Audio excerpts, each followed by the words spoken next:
Okay, welcome guys. We're going to talk through a 10 marker using the research you have just done. So, with this, I'm going to give you a bit of a tip. When you get a question, think about it in terms of topic, focus, and limitation. They also call this TFL. So the topic is what it is about. So essentially what the question's about. The focus is then what it's saying, what you to sort of really discuss and debate. And the limitation is as far as you can go in terms of dates. Now the limitation's easy. The limitation are these dates here. 1933 to 1945. And the topic is Hitler's control over Germany. This has basically been our last topic, what we've been studying. And the focus is how much propaganda was responsible. Now, if I was going to plan this out, so I'm going to write my topic first. So Hitler's control of Germany. And next what I would do was I would think about how he kept control. Now we are given one way he kept control already, and that's propaganda. So we must discuss that for sure. Have to discuss that. But then we're going to think about the other way. Now if you get a bit stuck here, you should go and have a look at the textbook, have a look at your notes. Always have a think about what perhaps you might use. I'm going to certainly say fear and terror. Those are really important. So have a think for a second about what that might involve. Just give you about 30 seconds.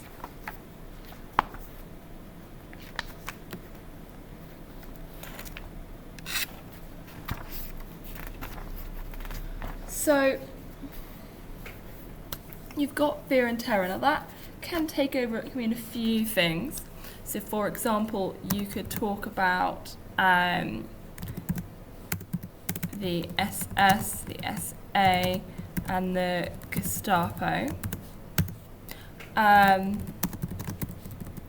might also put in here the persecution of Jews, communists, etc. And then in propaganda, I'm going to put it on there, I'm going to talk about perhaps media, culture, and the Olympics. So I know now that I've got quite a lot to talk about. I've separated out fear and terror into 2 paragraphs, that's absolutely fine. So what I'm then going to do next is I'm going to then decide what I'm going to add to each paragraph. So paragraph 1, going on propaganda. Paragraph 2, fear and terror.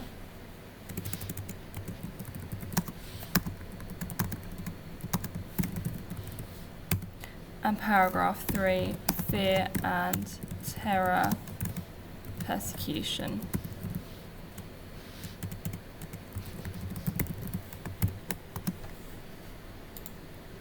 I'm now going to separate these out a little bit, give myself a bit more space. So, what might propaganda involve? So, I'm going to certainly mention radios were made cheap and available. That's me and my piece of evidence.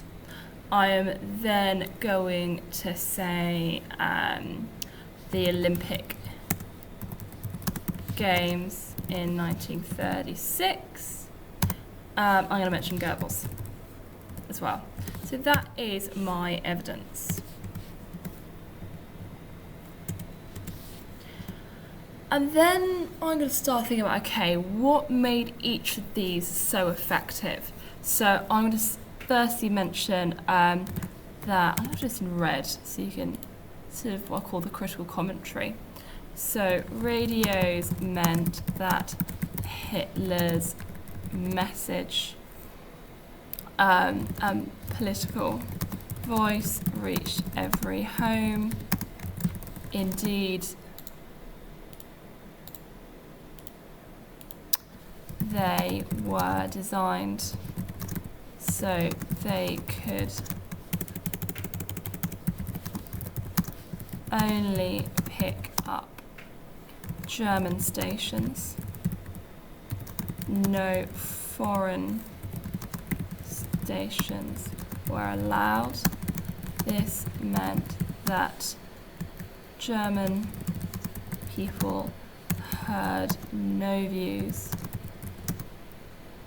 to contradict Hitler and would assume that everyone was faithful to Hitler and the Nazis. That's my first bit. Olympic Games. Olympic Games were a huge success.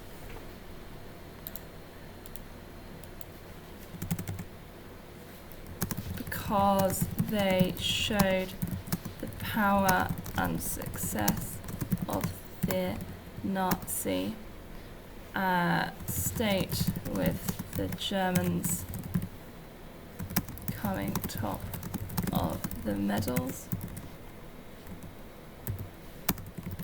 table, etc., etc. And then I mentioned about Goebbels, and I'd mentioned perhaps about the fact it's censorship, such as perhaps books, music, etc. There's loads you can talk about. And I'll do exactly the same again for each of these. So I'm going to turn that for a second, just green. So hopefully you can see the difference between evidence and explanation. And then I might at the very end put a few bullet points. All right, I'm going to say how important propaganda was. So I might say propaganda was very important because, I'm going to summarise here, it ensured that every German person was constantly hearing Hitler's message of success of the Nazi state and convinced everyone that Hitler was their rightful leader. Therefore, opposing Hitler was seen as impossible. Really simple. And then I might do the same for the next two. And then I'm going to do the same, and then I'm going to write it up into full sentences, and then I'm going to do a conclusion as well. So my last paragraph is my conclusion. And what my conclusion does is it answers the questions. So answer the question and say which factor was the most important and why. If you have any questions, please do ask me. I'll be here all lesson.